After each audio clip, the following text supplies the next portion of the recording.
YouTube, what it do? It's your boy Benji. We back with the review. If you're new, please don't forget to hit that subscribe button, man. Look, I just checked out Fantastic Four First Steps. I did want to wait. I'm so sorry. Dude, Patreon users, I'm so sorry. I did want to wait until this thing hit a digital platform so we can watch it together. But, dude, everybody was spoiling it around me. I gotta stay strong, though. I gotta stay strong. I will do better. I don't know. I just had a brain fart. I forgot what I was saying. But if you're new and you love all things entertainment, we love movies, TV, wrestling, good old wrestling, hit that subscribe button. But yeah, Fantastic Four. Overall, this is a solid tale of family and struggles that they face as superheroes. I think Marvel has been missing for a while, and missing like clanking shots off the rim and backboard. It's good to at least see an okay movie for them.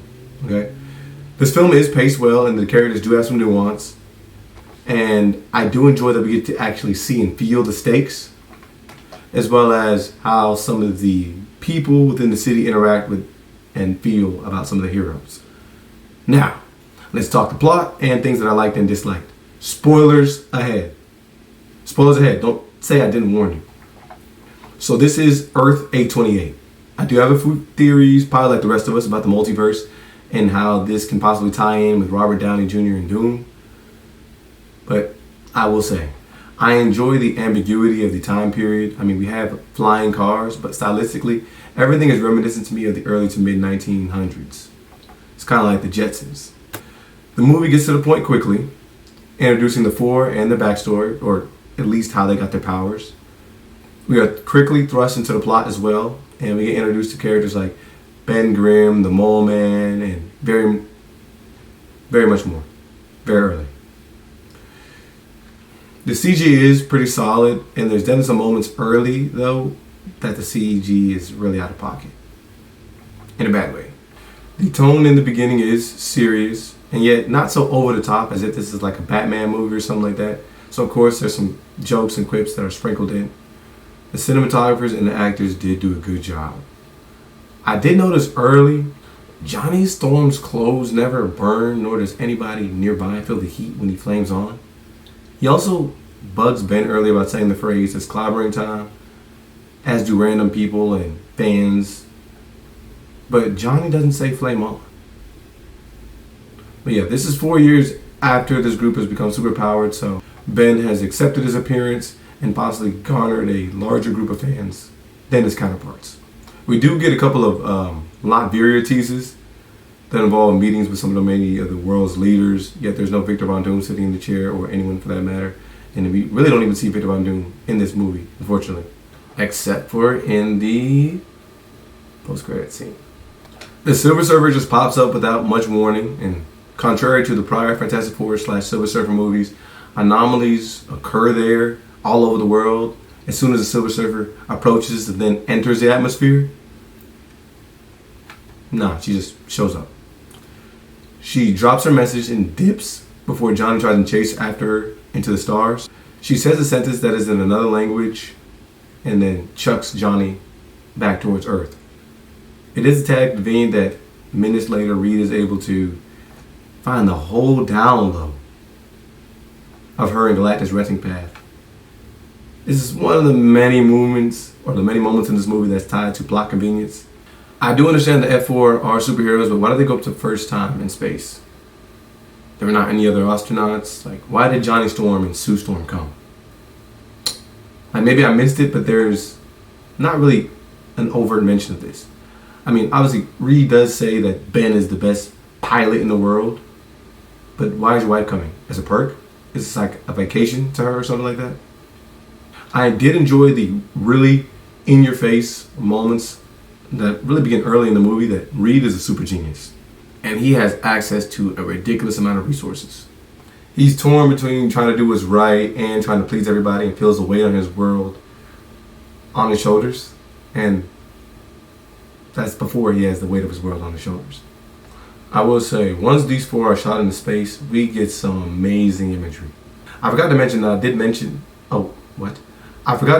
did watch this in IMAX, and that aided a lot. They were talking about the visual and audio experience. Look, I will accept that these guys were in suits that were hastily constructed in order to allow them to operate functionally in space in another galaxy. I'm not going to say anything else.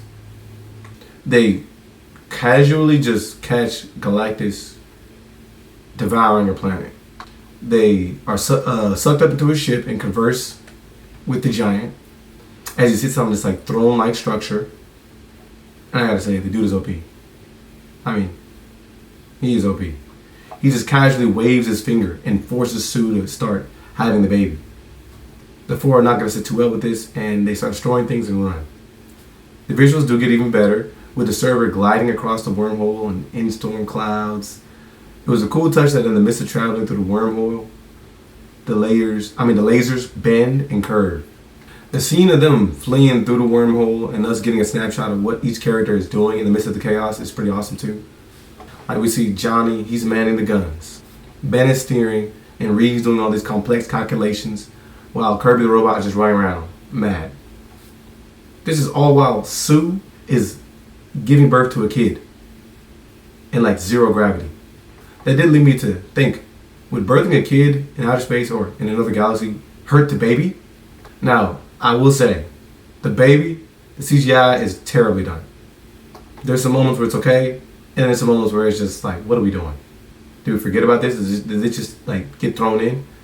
The four return back to Earth, and Reed panics as they're swarmed by media members, and he, without a prepared speech, tells the world that they refuse to give Galactus the baby, which would have spared the planet.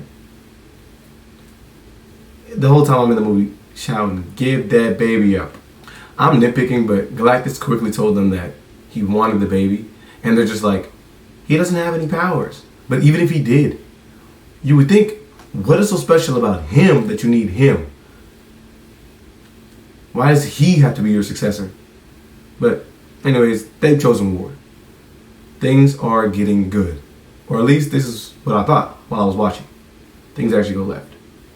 And this is kind of fundamentally where my issues lie in this movie, because we had to split this into 3 acts. The first 2 acts are pretty good. You can argue the beginning of the 3rd act is solid as well. It just culminates in mess. It's almost as if like we're on this roller coaster and we start to gain speed, we're chugging upward.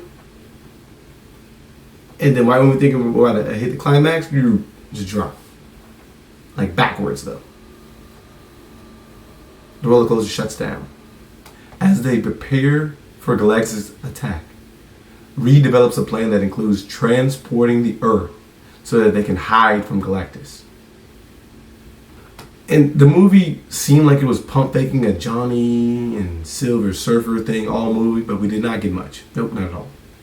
They quip about the sexy alien lady earlier in the movie, yet the thing that Johnny becomes concerned with throughout the entire movie is the sentence that she said to him in her native tongue. This does eventually lead to Johnny somehow decoding the surfer's language and exposes her background after she fools their plan and destroys all the beacons and signal towers that they were trying to use in order to transport the planet. How was he able to decode an alien language, speak the language, and get a whole story from a couple of garbled sentences? But honestly, with all the tech that we've seen readily available to these people, I can't even argue that they would have like a foreign language translator and teacher available to them as well. I mean, prior to this point in the movie, we've already seen machines that allow them to travel at light speed. We've already seen teleportation devices. So at this point, this is like the least of the worries. Flying cars and all. But truthfully, we could have just done so much of a deeper dive into the Silver Surfer to make, I think, this moment more impactful. Or at the very least contrast it against how Sue feels about her child to make her feel more empathy. But no, she just flies away because Johnny tells her that she's killed people. Like, that's the scene. Johnny speaks to her in her language and reminds her about all the worlds that she's left decimated as she passed on through and cruised through the universe solely to spare her own. That's what makes her tick. As if she wouldn't be able to recognize and realize that she's been destroying worlds in order to serve Galactus. Anyways, Galactus arrives, and the next plan was for him to be led into a trap in the center of the city. Franklin, who's their son, is the trap. It is a little strange that we believe that this would work, as if he didn't just have the ability to wave his finger and lift people in the air. We do see that in this movie. He waved his finger and forced Sue to have a baby. He siphoned their rocket into his ship.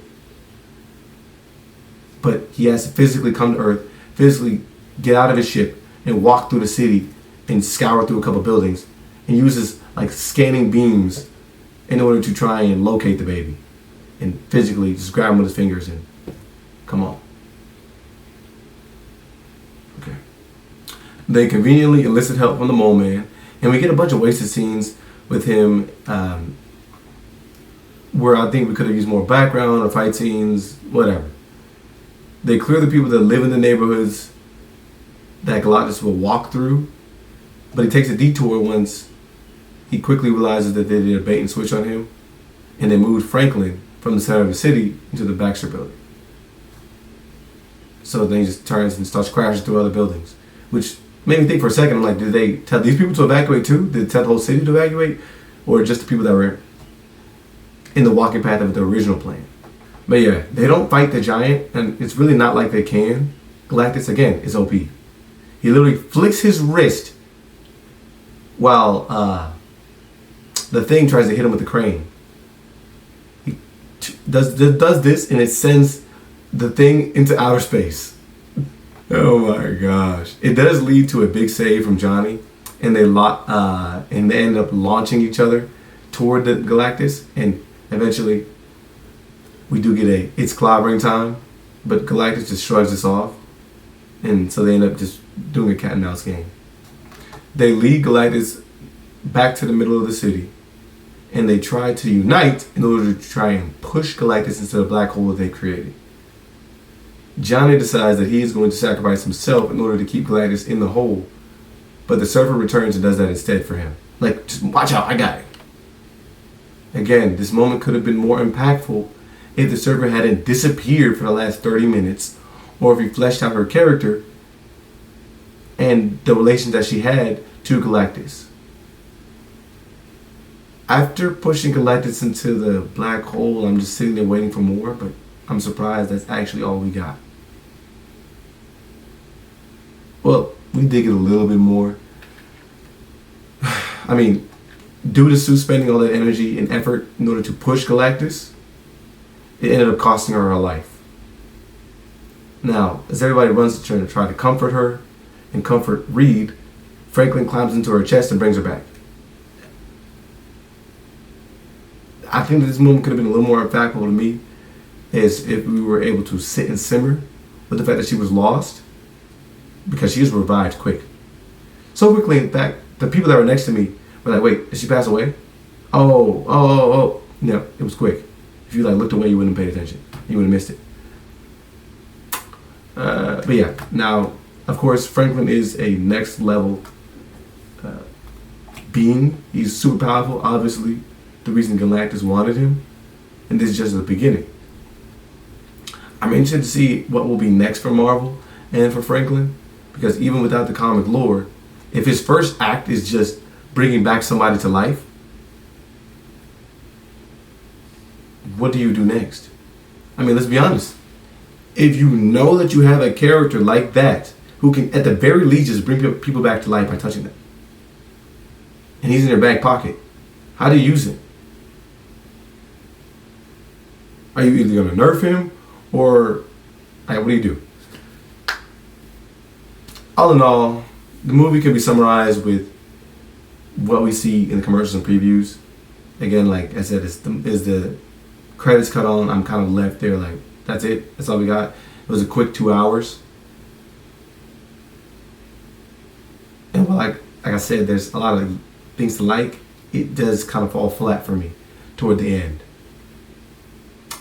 I don't know how to feel. But y'all let me know in the comments below what y'all think about this movie, if you're able to see it, and if you're excited for what is next when you're regarding Marvel. I had to rate this one 6.8. Definitely better than the last few Fantastic Four movies, for sure. Absolutely. Like I said, great cinematography, great visuals. They fleshed out the characters pretty well. There's some absolutely amazing dramatic scenes. And again, it does feel like there's high stakes. But there's definitely a superhero movie better than this. But if this is the launching pad, I'm interested to see what may be next. As they're trying to incorporate the rest of the Earths, multiverse, and Doom. But stay tuned to the next one. Peace.